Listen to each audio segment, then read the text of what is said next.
students, today we are going to discuss the next topic, that is study of schedule C1 drugs. In previous lecture we have already discussed about the study of schedule C drugs. ठीक है, सो आज की class में हम schedule C1 and then और भी जो भी शेड्यूल्स हैं उनके बारे में हम डिस्कस करेंगे. Study of schedule C1. C1, it is also a list of biological product and special product which is used in non-parenteral. ठीक है, ये हमारे क्या होते हैं, नॉन इंजेक्टेबल हैं, नॉन इंजेक्टेबल होते हैं. ठीक है, जैसे कि हमने देखा था कि जो सी शेड्यूल है वो आपके इंजेक्टेबल है, that means it is used in parenterally. All clear? And C1 is used in non-parenterally. So C1 is what? Non-parenteral. ठीक है, so अभी हम देखेंगे कि जो भी आपके लिस्ट ऑफ बायोलॉजिकल और स्पेशल प्रोडक्ट्स के एग्जाम्पल्स क्या हैं जो कि आपके शेड्यूल C1 कैटेगरी में यूज़ किए जाते हैं. ठीक है, so first is drug belonging to the digitalis, and these drugs are also non-parenteral. Drug belonging to the digitalis group, and these groups क्या बताया मैंने कि जो ड्रग्स जो है आपके डिजिटलिस ग्रुप से बिलोंग करती है और फर्दर इस ड्रग की प्रिपरेशन जो है वो आपका नॉन पेरेंटल होगा. ठीक है, this preparation are not included to parenterally. इसकी प्रिपरेशन को जो है हम पेरेंटली नहीं दे सकते हैं. Why? Because this schedules are C1. These schedules comes under the C1. All clear? So these drugs belonging to the digitalis group and preparation containing drugs belonging to the digitalis groups of drug is administered non-parenterally. ठीक है, इसको जो है non पेरेंटरली दिया जाता है. ठीक है, नॉन पेरेंटरली इस ड्रग की एडमिनिस्ट्रेशन जो है, इस ड्रग को अप्लाई जो है नॉन पेरेंटरली के थ्रू किया जाता है. So these drugs comes under the schedule C1. तो ये तो हमारा जैसे कि फर्स्ट शेड्यूल C1 के फर्स्ट एग्जाम्पल हैं आपके ड्रग्स डिजिटलिस. और भी एग्जाम्पल्स हैं जो कि हम देखेंगे अभी नेक्स्ट स्लाइड में. Next is ergot. Ergot drug is also administered non-parenterally, and this drugs comes under the schedule C1. ठीक है, तो जो ergot drug है इसको भी जो है एडमिनिस्टर्ड किया जाता है नॉन पेरेंटरली के थ्रू. ठीक है, क्यों? क्योंकि this drugs comes under the schedule C1. ठीक है, क्योंकि ये ड्रग्स जो हैं आपके शेड्यूल C1 के अंदर आती हैं. एंड जैसे कि मैंने बताया आपको कि जो C1 कैटेगरी की ड्रग है, this drugs are biological and special products, and this drugs comes under the non parental. Okay, so बहुत सारे एग्जांपल्स है, जैसे कि फर्स्ट हमने देखा डिजिटलिस, सेकंड है आपका एर्गोट.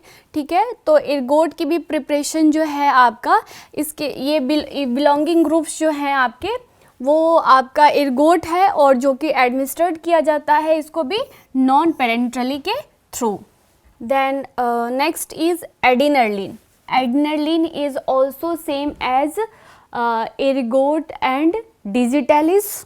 ठीक है, इसको भी जो है एर्गोट के जैसे ही इसकी प्रिपरेशंस जो हैं आपके ergot, this ergot is belonging to the ergot group, and these drugs are also administered as a non parenteral. ठीक है, सो एडिनलिन को भी जो है नॉन पेरेंटरली एडमिनिस्टर्ड किया जाता है, and this drugs comes under the schedule C1. Next है आपका fish liver oil. So basically fish liver oil is also belonging to the fish liver oil is also containing to the fish liver oil, ठीक है। and this drug are also administered as a non parenteral। Next देख लेते हैं हम लोग vitamins and preparation not for administered to the parenterally, ठीक है। So basically ये भी जो है आपके नॉन पेरेंट्रली होता है विटामिन, ठीक है। इसलिए ये आपके इसकी प्रिपरेशन जो है आपके विटामिन्स की प्रिपरेशन जो है आपका वो एडमिनिस्टर्ड नहीं किया जाता है parenterally, that's why this drugs are non parenterally and this drugs comes under the schedule C1। Next देख लेते हैं हम लोग liver extract.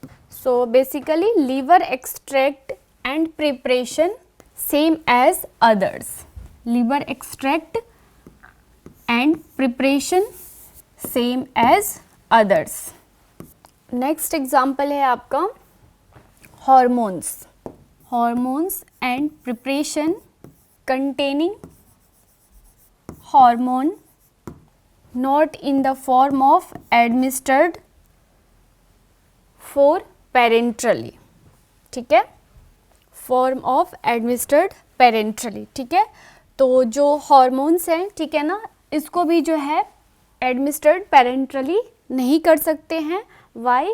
Because this drugs are also comes under the schedule C1, ठीक है।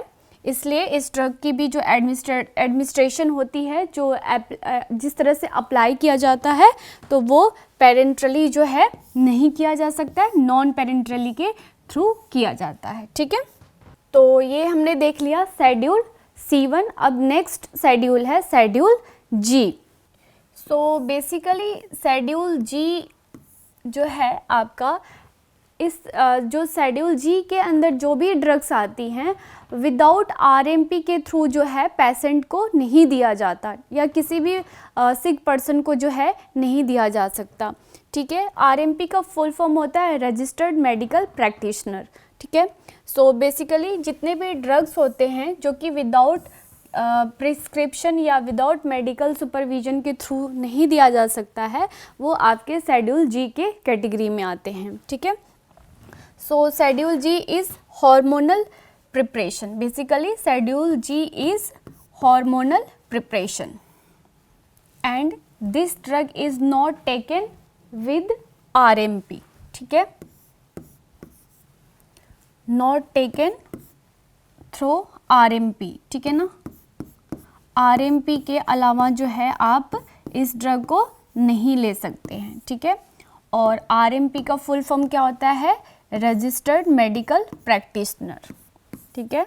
ये आपके हार्मोनल प्रिपरेशन कैटेगरी के ड्रग्स होते हैं आपके शेड्यूल G1 में, और इस ड्रग को जो है विदाउट RMP की जो है नहीं लिया जा सकता है, ठीक है।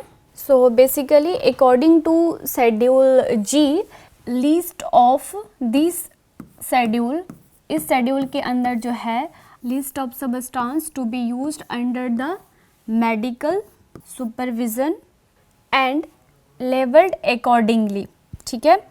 शेड्यूल G जो है, ठीक है, शेड्यूल G के अंदर आपके जितने भी हार्मोनल प्रिपरेशन टाइप्स के ड्रग्स आती हैं, ठीक है ना, इस ड्रग को जो है विदाउट मेडिकल प्रैक्टिशनर की जो है नहीं लिया जा सकता, ठीक है।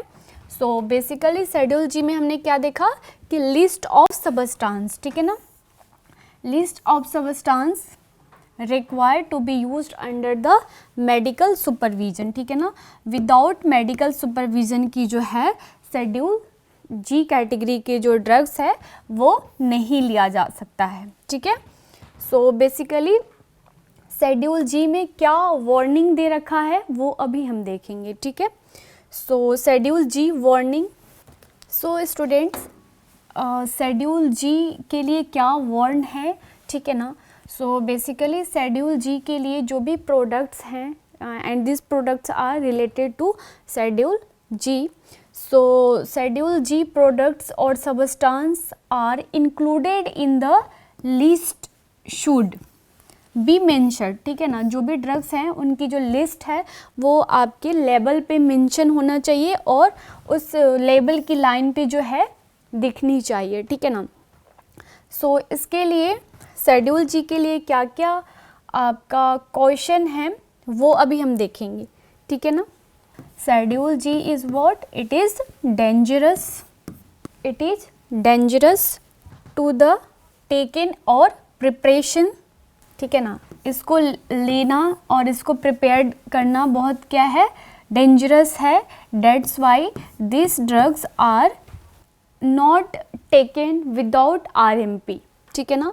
सो that's why it is called dangerous. So except under medical supervision. Medical supervision. ठीक है ना. This drugs should be taken under medical supervision. ठीक है ना. That's why it is called dangerous for human. ठीक है ना. इसलिए इस ड्रग को जो है विदाउट मेडिकल सुपरविजन को जो है हम लोग नहीं ले सकते हैं. ठीक है ना.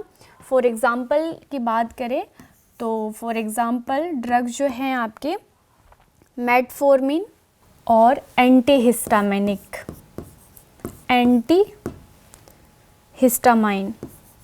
etc. So this type of drugs comes under the schedule G1 and this drug is not taken without any medical supervision. ठीक है ना. सो बेसिकली इस तरह के ड्रग्स जो है विदाउट एनी मेडिकल सुपरविज़न की जो है हम लोग नहीं ले सकते हैं. ठीक है ना. क्यों? क्योंकि ये ड्रग जो है डेंजरस होती है. ठीक है. सो जैसे कि मैंने आपको एग्जांपल में बताया मेटफॉर्मिन और एंटीहिस्टामिन. ठीक है. और भी ड्रग्स हो सकती हैं एक्सेट्रा. नेक्स्ट शेड्यूल है study of schedule H. So basically study of schedule H included list of prescription drugs. ठीक है ना. इसके अंदर भी आपके जो भी प्रिस्क्रिप्शन ड्रग्स होती हैं वो उसकी लिस्ट जो है आपका शेड्यूल H के अंदर आता है. ठीक है. List of prescription drugs. List of prescription drugs comes under the schedule H. या list of substance those are prescribed of these drugs comes under the schedule H. So list of prescription drugs should be sold by retail only. List of prescription drug should be sold by retail only on prescription of RMP. जैसे कि मैंने आपको RMP का full form मैंने अभी थोड़े time पहले बताया था. RMP stands for registered medical practitioner. तो जो भी आपके शेड्यूल H के अंदर जो भी ड्रग्स आती हैं वो जो है प्रिस्क्रिप्शन ड्रग्स विदाउट RMP की जो है विदाउट RMP प्रिस्क्रिप्शन की जो है वो नहीं लिए जाते हैं. ठीक है. एग्जाम्पल्स हम लोग देख लेंगे कि examples for the prescription drugs and this drugs comes under the schedule H and this schedule H comes under the schedule study of the schedules. Example of schedule H is atenolol. ठीक है. second example is diazepam. next is lorazepam, dapsone etc. So these drugs atenolol, diazepam, lorazepam and dapsone comes under the schedule H. ठीक है ना. ये schedule H category के drugs हैं और ये सारे ड्रग्स जो है विदाउट RMP प्रिस्क्रिप्शन की जो है सोल्ड नहीं की जाती. ठीक है. शेड्यूल H के लिए लेबलिंग रिक्वायरमेंट्स क्या है वो भी हम देखेंगे. labeling requirements for schedule H. So students, labeling requirements of schedule H is those substance which is specified in schedule H is, इसके लिए जो लेबल किए जाते हैं तो लेबल रिक्वायरमेंट्स जो है वो आपका RX होगा, ठीक है। लेबलिंग रिक्वायरमेंट्स क्या है, RX, ठीक है। और RX is displayed in left corner side, ठीक है। ये जो लेबलिंग रिक्वायरमेंट्स, जैसे कि मैंने आपको बताया कि जो H ड्रग्स हैं, ठीक है ना, उसका सिंबल जो है, ठीक है ना, these are the symbol of schedule H। These are what, these are symbol, ठीक है, दीज आर सिंबल, ठीक है ना। तो ये सिंबल जो है RX, ठीक है ना, वो रेड कलर में डिस्प्लेड होना चाहिए लेफ्ट कॉर्नर साइड में, ठीक है ना, top of the left corner side, ठीक है ना। सबसे ऊपर लेफ्ट कॉर्नर साइड में रेड कलर से RX का जो सिंबल है वो H कैटेगरी के ड्रग्स में जो है लेबल किया होना चाहिए, ठीक है ना। तो these are the basic requirements of labelling of schedule H drug, and this drugs are comes under the specific study of schedule H। Schedule H के लिए वार्निंग क्या है, according to warning of schedule H, schedule H drug warning is to be sold for retail, ठीक है ना। अगर आप इसको सोल्ड कर रहे हैं, ठीक है ना, रिटेल जो है सोल्ड कर रहे हैं, ठीक है ना, sold for retail on the medical supervision, ठीक है ना। अगर रिटेल जो है सोल्ड कर रहे हैं तो वो क्या करेंगे, मेडिकल सुपरविजन के थ्रू है इसको जो है वो सोल्ड करेंगे, ठीक है ना। So medical supervision are very very necessary for schedule H drugs, ठीक है ना। इसके लिए वार्निंग क्या बताया मैंने शेड्यूल H के लिए कि जो रिटेल सोल्ड कर रहे हैं तो जो भी आपके मेडिकल सुपरविजन है उसके थ्रू ही इस ड्रग को जो है क्या किया जा सकता है, सोल्ड किया जा सकता है, ठीक है ना।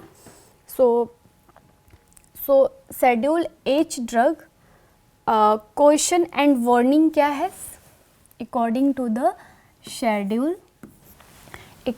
Schedule H question and warning is what, those substance which are specified in, जो भी आपके सबस्टांस है जो आपके शेड्यूल H के अंदर आते हैं, ठीक है ना, वो सबस्टांस जो है विदाउट RMP जो है या विदाउट रजिस्टर्ड मेडिकल प्रैक्टिशनर के जो है वो सोल्ड आउट नहीं किए जा सकते हैं, ठीक है ना।